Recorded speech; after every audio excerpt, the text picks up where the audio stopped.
Assalamualaikum warahmatullahi wabarakatuh. Saudara-saudaraku yang dirahmati Allah, pada kesempatan kali ini saya akan berbagi sepenggal kisah dari salah satu sahabat Nabi yang bernama Abdurrahman bin Sakhr, atau yang lebih dikenal dengan nama julukannya, yaitu Abu Hurairah. Nama Abu Hurairah insya Allah sudah tidak asing lagi untuk kalangan umat muslim, karena sahabat yang satu ini adalah sahabat yang paling banyak meriwayatkan hadis dibandingkan sahabat-sahabat yang lain. Saat kita mendengar kalimat sahabat yang paling banyak meriwayatkan hadis, mungkin ada beberapa kita yang berpikir kalau pastinya Abu Hurairah ini sudah tinggal sangat lama bersama Rasulullah sehingga begitu mengenal sosok beliau. Atau ada juga yang berpikir pastinya Abu Hurairah ini adalah salah satu dari golongan sahabat yang paling awal masuk Islam. Tapi pada kenyataannya tidak. Abu Hurairah baru masuk Islam 3 tahun sebelum Rasulullah wafat, karena dulunya Abu Hurairah adalah seorang non-muslim. Beliau dulunya bernama Abdu Syams dan dia adalah orang Persia. Dan kebanyakan masyarakat Persia kuno pada umumnya yang kebanyakan menganut agama Majusi, Abu Hurairah atau Abdu Syams ini juga salah satu di antaranya.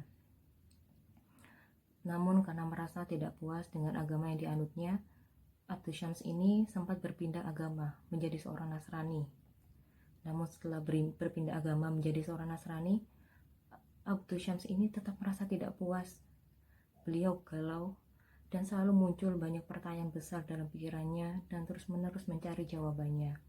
Hingga suatu saat beliau mendengar kabar ada seseorang yang mengaku sebagai nabi dari tanah Arab dan tentang agama yang dibawanya.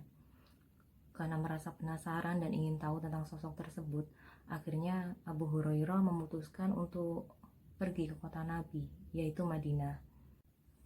Setelah tiba di Madinah dan menemui Nabi secara langsung, Abdu Syams ini langsung jatuh cinta dengan sosok Nabi.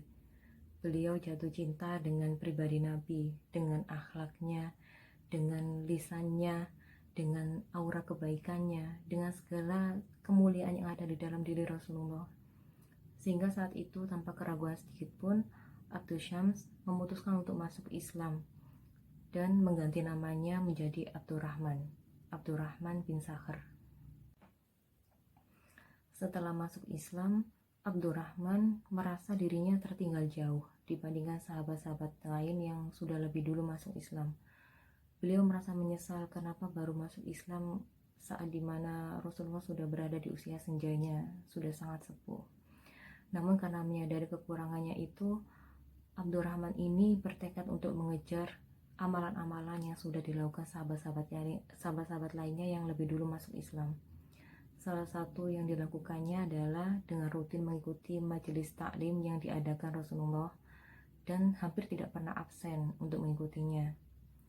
Namun yang menarik adalah di saat sahabat-sahabat yang lain menunggu Rasulullah di tempat di mana majelis taklim itu diadakan, Abdurrahman ini menunggu Rasulullah di tempat lain, yaitu tepat di depan pintu rumah Rasulullah. Beliau menunggu hingga Rasulullah keluar, dan saat Rasulullah keluar, Abdurrahman ini benar-benar memperhatikan, benar-benar mencermati gerak-gerik Rasulullah dengan seksama. Dari bagaimana cara Rasulullah berjalan, bagaimana Rasulullah menoleh saat dipanggil, bagaimana cara beliau bergerak, semua yang ada dalam diri Rasulullah diperhatikan dengan seksama hingga Rasulullah sampai di tempat majelis taklim itu. Sahabat Abu Hurairah ini juga sangat senang sekali mengikuti Rasulullah kemanapun Rasulullah pergi. Bahkan di sisa 3 tahun terakhir keberadaan Rasulullah di dunia, sahabat Abdurrahman ini selalu mendekati Rasulullah, dekat dengan Rasulullah di segala aktivitasnya. Karena kecintaannya yang besar terhadap Nabi, Abu Hurairah tidak berhenti dalam meriwayatkan hadis, bahkan setelah Nabi wafat.